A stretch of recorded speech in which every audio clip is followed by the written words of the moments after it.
Oi galera, tudo bem?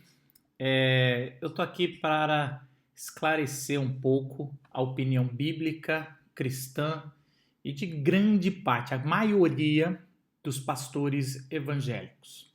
Não quero atacar ninguém, mas eu achei que era importante gravar esse vídeo para esclarecer principalmente os cristãos e evangélicos que ouvem lideranças polêmicas e também, às vezes, áudios no WhatsApp.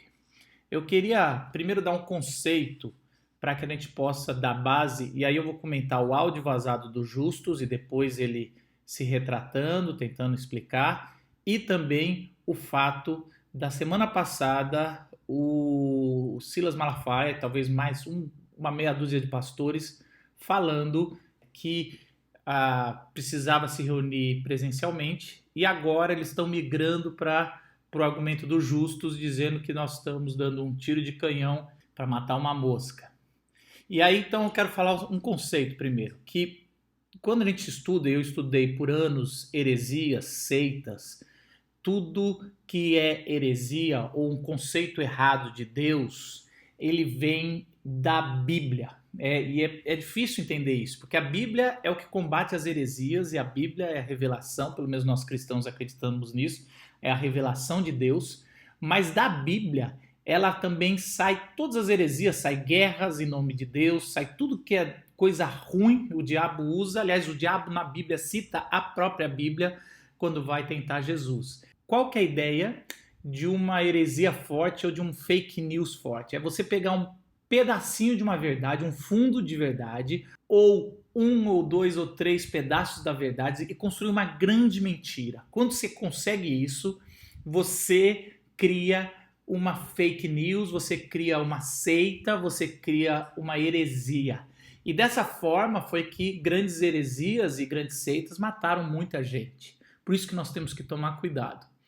Qual é a verdade no áudio vazado do Justus? Que depois também, não sei se falou mesmo, mas o cara do Madeiro, do restaurante, também falou que a gente não deveria quebrar a economia por 7 mil mortos, mais ou menos, que é o que está até agora. A verdade é que se quebrar a economia, a desgraça vai ser tão grande ou maior com o número de desempregados, números de famintos e tudo mais. Isso é uma verdade, não tem como contestar. Quando alguém vem e fala, gente, tem que tomar cuidado para não quebrar a economia, todo mundo depende dela, eu e você. Você está assistindo isso, precisa disso. Mas qual é a mentira que foi construída em cima desse argumento? Primeiro, é que como um empresário, ou dois ou três empresários, ou um pastor, acha que pode estar descobrindo a roda, só ele, de uma grande conspiração mundial. Todos os países, principalmente capitalistas, estão tomando a providência do isolamento, da quarentena, e muitas vezes obrigatório, foi os que melhor conseguiram sair dessa pandemia.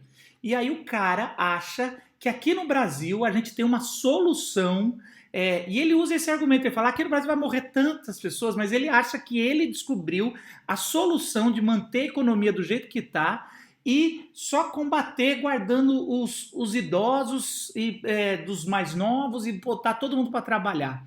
Isso me parece muito mais um argumento protecionista de alguém que está pensando nos seus negócios do que alguém que está realmente pensando em tudo que os países estão fazendo ao redor do mundo.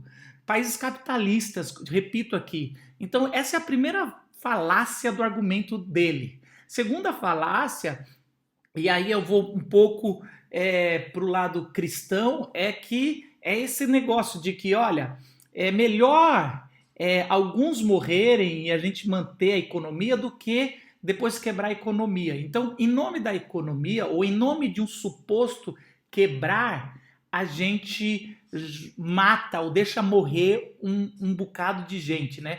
E no argumento era só gente que já tinha alguma doença crônica e tudo mais. Bom, isso é um argumento, não estou dizendo que ele mas isso é um argumento nazista, né? Isso é um argumento de uma raça superior que deve permanecer e a lei natural, né, dos mais fracos vão sendo eliminados. Isso é perigosíssimo, isso não é cristão, isso tem que ser combatido. De novo, repito, não estou dizendo que ele seja, mas o argumento ele entrou numa dessa.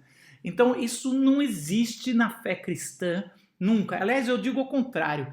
Uma coisa que a turma de esquerda ainda nunca entendeu, por que os cristãos defendem tão fortemente ser contra o aborto. Porque para nós cristãos, uma vida vale 1000.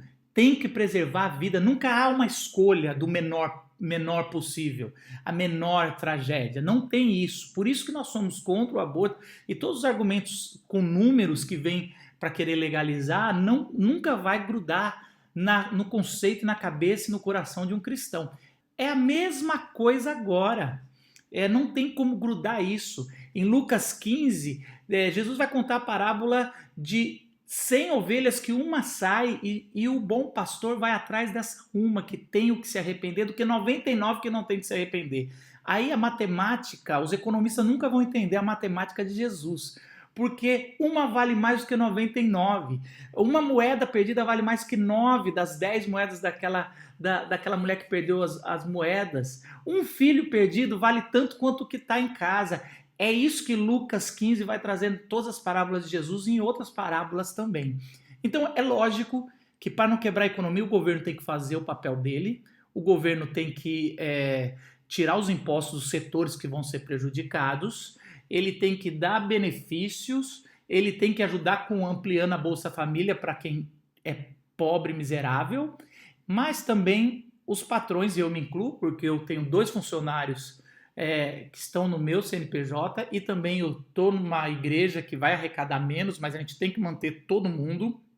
Aliás, lá na nossa igreja, a gente contratou a diarista no dia da quarentena, porque todos os outros deixaram de pagar ela e ela ia passar fome. Então a gente tem que assumir, a igreja tem que assumir a frente de dizer o que tem que fazer e não começar a agir de forma retardada, de forma atrasada e ainda contestando. A gente está na hora de ajudar, está na hora de fazer a gente liderar. Quem tem a consciência de Cristo tem que liderar. Por isso que eu acho um absurdo pastores falarem que não vão fechar a igreja ou apoiar esse tipo de discurso da economia. Isso é um absurdo, a não ser que um pastor está querendo muito não perder a arrecadação. Não entra na minha cabeça.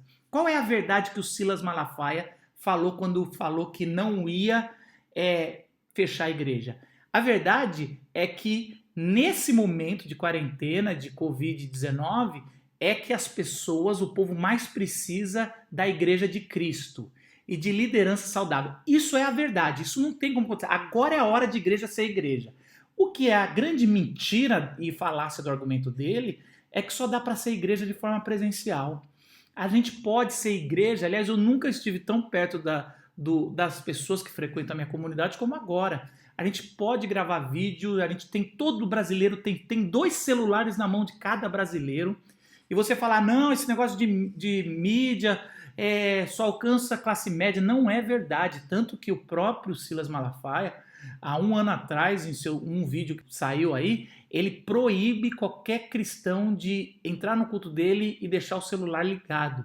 Se ele tem essa lei tão rígida dentro do culto dele, quer dizer que todo mundo que vai lá na igreja dele tem celular e está acessando. Então, olha só, é por isso que esse tipo de argumento de ser igreja presencial é um argumento falacioso. É hora da gente ficar em casa e ser igreja. E ser igreja não é só ser pastoreado por pastores ou líderes. É hora de você ligar para as pessoas que você não ligava. É hora de você começar um contato com quem você não tinha. Está na hora de fazer as lives, está na hora de ligar e não mandar só texto ou áudio no WhatsApp. Está na hora de ser igreja de verdade. E eu digo mais, está na hora da gente reunir como igreja em oração, intercedendo pela nossa nação. Está na hora da gente apoiar os nossos governantes que estão agindo com seriedade, não os governantes que estão fazendo descaso, mas os que estão agindo com seriedade. E está na hora da gente começar a olhar os mais fracos, porque tem gente que não tem casa para ir para casa e tem gente que vai passar necessidade porque vai ficar sem emprego ou porque o seu negócio vai entrar no prejuízo e ele não tem o que fazer. Então, como a gente pode ser igreja? Pressionar o governo para ele tirar os impostos, dar crédito e tudo mais para os setores que vão ser prejudicados. Isso sim o governo tem que fazer para não quebrar a economia, porque vai ser uma tragédia e já vai acontecer coisa ruim.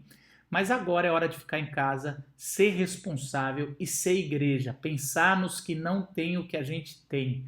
Pensar no que não tem o que você tem. E leia a Bíblia. Algumas máscaras vão cair.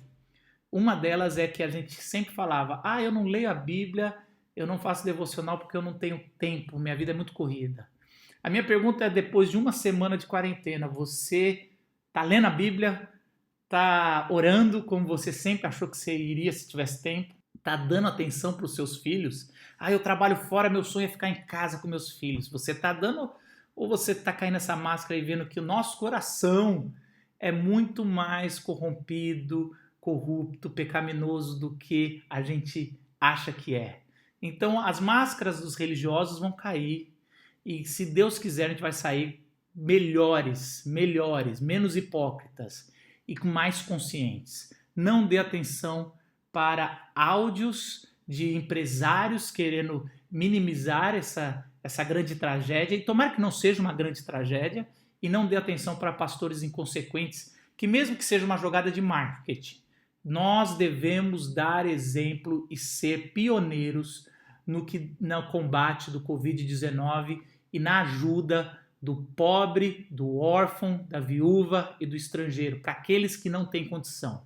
Deus abençoe você.